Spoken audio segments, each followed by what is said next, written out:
Buenos días, estimados estudiantes. En la actividad anterior estudiaron en el tema daño y muerte celular las acumulaciones intracelulares, enfatizando en la diabetes mellitus y la aterosclerosis. Hoy orientaremos el tema de inflamación. Recordarán que es un mecanismo inespecífico de defensa, por tanto, sin ella las infecciones serían incontroladas y las heridas nunca curarían. Su objetivo final es eliminar la causa inicial de la lesión y sus consecuencias, pero puede resultar perjudicial y ser causa de procesos patológicos. Para ampliar los conocimientos en este tema, abordaremos el siguiente contenido.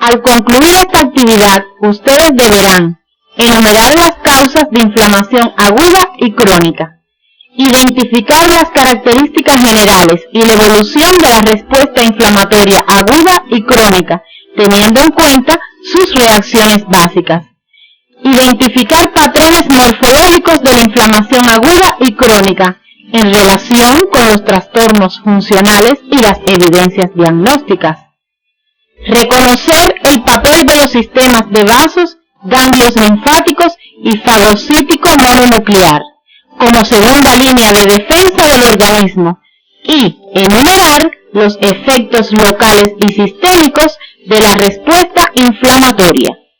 La inflamación se define como una reacción compleja ante agentes lesivos. Consta de respuestas vasculares, migración, activación de leucocitos y reacciones sistémicas. La misma se clasifica en aguda y crónica, de acuerdo al tiempo de evolución. La aguda tiene un comienzo rápido y es de duración relativamente corta, minutos, horas o días. Y la crónica es de duración más larga, puede extenderse durante meses o años. En esta reacción compleja participan diversos componentes como las células circulantes, neutrófilos, monocitos, eosinófilos, linfocitos, basófilos y plaquetas. Las células del tejido conectivo, mastocitos, fibroblastos y macrófagos. La matriz extracelular que contiene elastina, colágeno y proteoglucanos. También participan amplificando la respuesta otros sistemas de proteínas plasmáticas, como la del complemento, cilinas y factores de la coagulación. Las reacciones inflamatorias agudas están desencadenadas por diversas causas. Las más comunes son las infecciosas, producidas por toxinas microbianas de bacterias, virus y parásitos.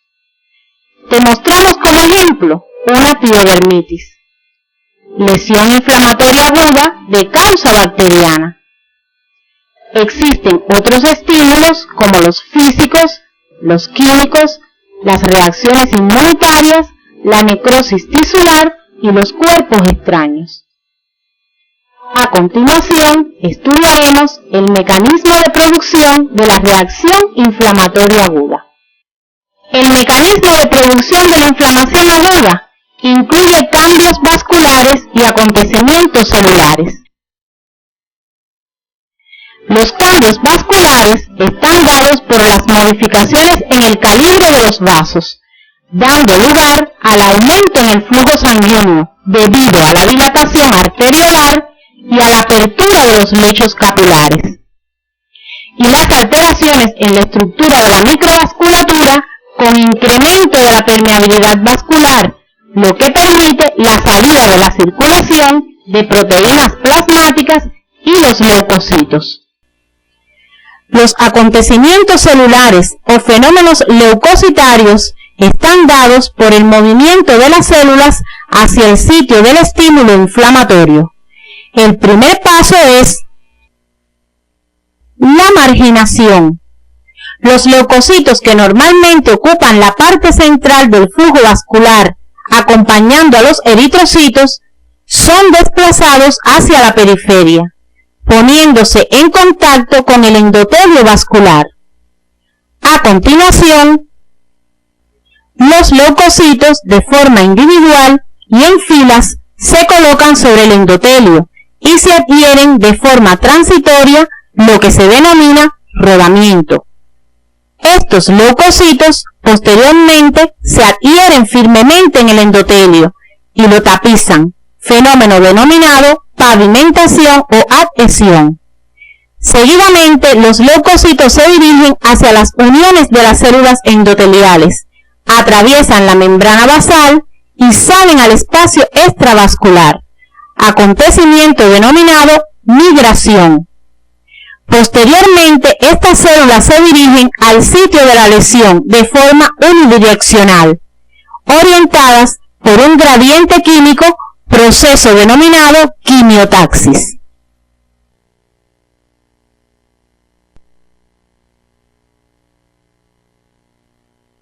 Finalmente, la presencia de neutrófilos y macrófagos en el sitio de la lesión realizan la fagocitosis del agente nocivo.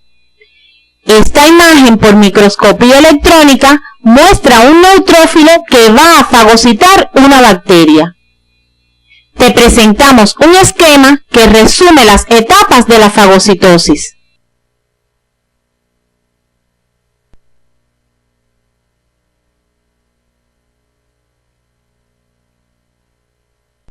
Todos estos eventos están mediados por la acción de sustancias químicas, llamadas mediadores, que proceden de las células o del plasma.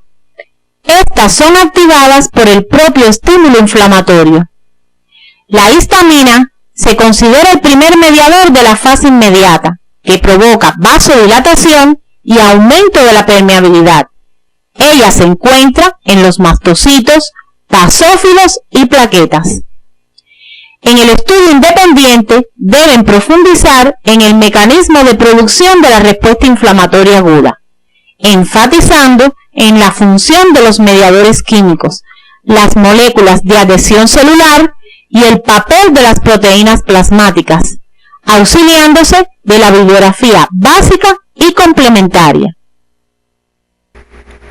Los cambios vasculares y celulares que ocurren en la respuesta inflamatoria aguda se traducen clínicamente por calor y rubor, debido a la vasodilatación y aumento de la vascularización.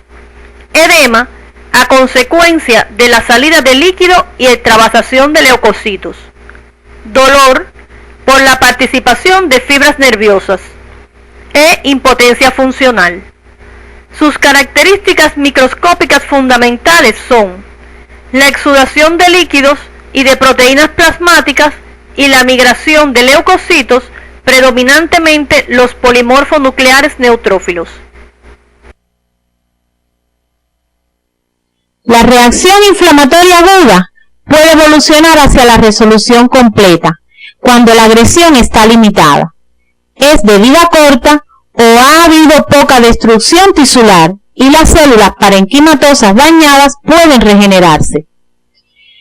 La curación por reemplazo del tejido necrótico por fibrosis se produce cuando la destrucción tisular es cuantiosa, como ocurre en los abscesos cuando la agresión inflamatoria implica tejidos incapaces de regeneración, o cuando existe una exudación abundante de fibrina.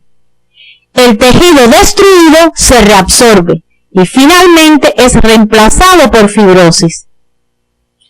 La inflamación crónica ocurre cuando la respuesta inflamatoria aguda no se puede resolver debido a la persistencia del agente nocivo o a alguna interferencia en el proceso normal de curación.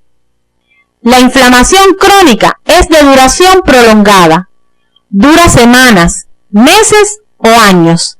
Se caracteriza porque la inflamación activa, la destrucción tisular y el intento de reparación suceden simultáneamente. Histológicamente se observa la presencia de linfocitos y macrófagos, necrosis tisular inducida por la persistencia del agente agresor o por las células inflamatorias, e intentos de curación con la proliferación de pequeños vasos sanguíneos y fibrosis. La inflamación crónica obedece a las siguientes causas. Ciertos microorganismos provocan infecciones persistentes, ejemplo, el bacilo tuberculoso de baja toxicidad. Evoca una reacción inmunitaria denominada hipersensibilidad retardada, caracterizada morfológicamente por una reacción inflamatoria crónica granulomatosa. La inhalación prolongada de agentes exógenos como son las partículas de sílice da lugar a una neumopatía inflamatoria crónica llamada silicosis. También la aterosclerosis es un proceso inflamatorio crónico de la pared arterial, inducido por componentes lipídicos endógenos tóxicos del plasma.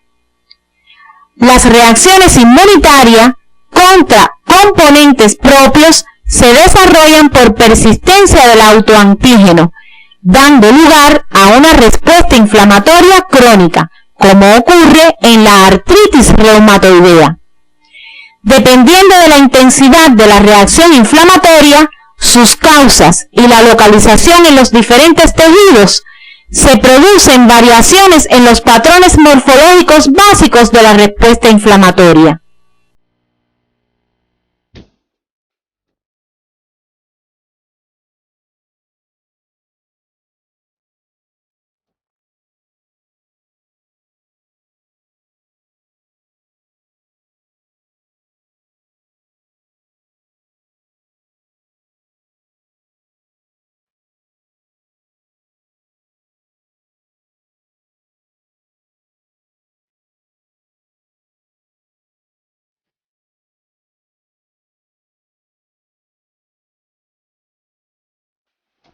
Los cambios morfológicos explican las consecuencias funcionales que se producen en los procesos patológicos de causa inflamatoria y se evidencian a través de los métodos diagnósticos imagenológicos y de anatomía patológica. En particular, los procesos patológicos caracterizados por respuesta inflamatoria crónica se acompañan de secuelas funcionales debido a la destrucción tisular y a la reparación por tejido conectivo. La inflamación serosa se caracteriza por un fluido acuoso pobre en proteínas, denominado derrame, que procede del suero sanguíneo o de las células mesoteliales que revisten las cavidades serosas como la pleura, peritoneo y pericardio. Se observa en quemaduras superficiales, infecciones virales, pleuritis tuberculosa, entre otras. En los rayos X de tórax se aprecia radiopacidad marginal del hemitórax derecho, compatible con derrame pleural. La inflamación fibrinosa depende del resultado de la permeabilidad aumentada, donde moléculas mayores, como el fibrinógeno, atraviesan la barrera vascular. Se forma la fibrina y se deposita en el espacio extravascular. Observen la imagen macroscópica y microscópica de una pericarditis fibrinosa y su evidencia imagenológica a través de un rayos X de tórax, donde se aprecia el aumento del diámetro del área cardíaca por la acumulación del exudado fibrinoso en el pericardio. La inflamación supurativa o purulenta es causada por bacterias piógenas, como estafilococos, neumococos, meningococos y otras. Se caracteriza por la aparición de grandes cantidades de exudado purulento, constituido por neutrófilos, células necróticas y líquido de edema. Como se observa en la imagen macroscópica y microscópica, de una meningitis bacteriana. En la resonancia magnética nuclear se aprecian núcleos de hiperintensidad que traducen el engrosamiento de las meninges por el exudado purulento. La úlcera es la solución de continuidad, defecto o excavación local en la superficie de un órgano, epitelio o mucosa, causado por descamación del tejido inflamatorio necrótico. Pueden ser agudas y crónicas y observarse en el sistema digestivo, en las extremidades inferiores y en el cuello uterino, entre otras localizaciones. Te mostramos imágenes macroscópicas y microscópicas de una úlcera péptica y su evidencia imagenológicas a través de rayos X de estómago y duodeno, donde se aprecia una lesión ulcerosa en el tercio medio de la curvatura menor gástrica. Te presentamos una lámina donde se visualiza una lesión ulcerada de estómago que se corrobora con el estudio imagenológico. El sistema de vasos y ganglios linfáticos filtra y vigila los fluidos extravasculares y junto con el sistema fagocítico mononuclear constituye otra línea de defensa del organismo. En las lesiones graves, los linfáticos pueden inflamarse secundariamente. Esto provoca una linfangitis. Lo mismo sucede en la linfadenitis, con los ganglios linfáticos de drenaje.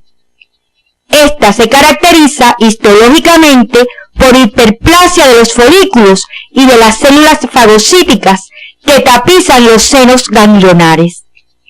Si los efectores del sistema inmune, localizados en los ganglios linfáticos, no detienen la infección, el microorganismo alcanza la circulación vascular, dando lugar a una bacteriemia. La reacción inflamatoria local se acompaña de una respuesta sistémica o general, conocida como reacción de fase aguda, caracterizada por la inducción de fiebre, leucocitosis y aumento de las proteínas de fase aguda. Muchos efectos generales de la fase aguda se deben a la acción combinada de citocinas. Los cambios sistémicos asociados con la inflamación de causa infecciosa pueden llevar al síndrome sistémico de respuesta inflamatoria, con consecuencias graves, pudiendo llegar a producir shock, coagulación intravascular diseminada y distrés respiratorio del adulto. La reacción de fase aguda puede evidenciarse con los exámenes de laboratorio clínico. En el leucograma, por lo general, existe un incremento del conteo de leucocitos totales, denominado leucocitosis. Los tipos de leucocitos que aparecen aumentados se relacionan con la naturaleza del proceso patológico. Si es de origen bacteriano, encontraremos elevados los polimorfonucleares neutrófilos. Si es de origen viral, los linfocitos. Y si es de origen parasitario, los eosinófilos. El aumento en la velocidad de sedimentación globular indica la presencia e intensidad de un proceso patológico inflamatorio. Nunca es diagnóstica de una enfermedad específica. Los reactantes de fase aguda son determinadas proteínas plasmáticas que aumentan su concentración sérica hasta 1000 veces más durante la reacción de fase aguda. Como ejemplo, la proteína C reactiva, el fibrinógeno, los componentes del complemento, entre otras. La cuantificación de ella está directamente relacionada con la intensidad y duración del proceso inflamatorio. Una vez abordados estos contenidos, arribamos a las siguientes conclusiones. Las causas más frecuentes de reacciones inflamatorias agudas son los agentes biológicos, físicos y químicos. Estas reacciones se caracterizan morfológicamente por la exudación de líquidos y proteínas plasmáticas, además de la presencia de polimorfonucleares neutrófilos. Las reacciones inflamatorias crónicas son causadas por infecciones persistentes, exposición prolongada a agentes potencialmente tóxicos y reacciones inmunitarias, y se caracterizan morfológicamente por la presencia de linfocitos y macrófagos, la proliferación de pequeños vasos sanguíneos y fibrosis. La inflamación aguda evoluciona hacia la resolución completa, la curación por fibrosis o a la cronicidad.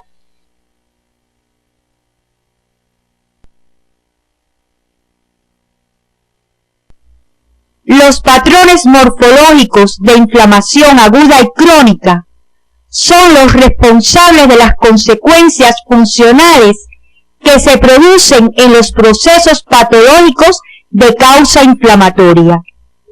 Se identifican según la intensidad de la reacción inflamatoria, sus causas y la localización en los diferentes tejidos, y se evidencian a través de los métodos diagnósticos imagenológicos y de anatomía patológica. El sistema de vasos y ganglios linfáticos, junto al sistema fagocítico mononuclear, son una importante línea de defensa que actúa para eliminar el agente agresor. Los efectos locales de la inflamación aguda, desencadenados por reacciones vasculares y celulares, son rubor, calor, tumor, dolor e impotencia funcional, y se acompaña de una respuesta sistémica o general, caracterizada por inducción de fiebre, leucocitosis y aumento de las proteínas de fase aguda. Este contenido lo estudiarán en la literatura básica y complementaria, según las orientaciones que aparecen en el CD, con el empleo de la galería de imágenes.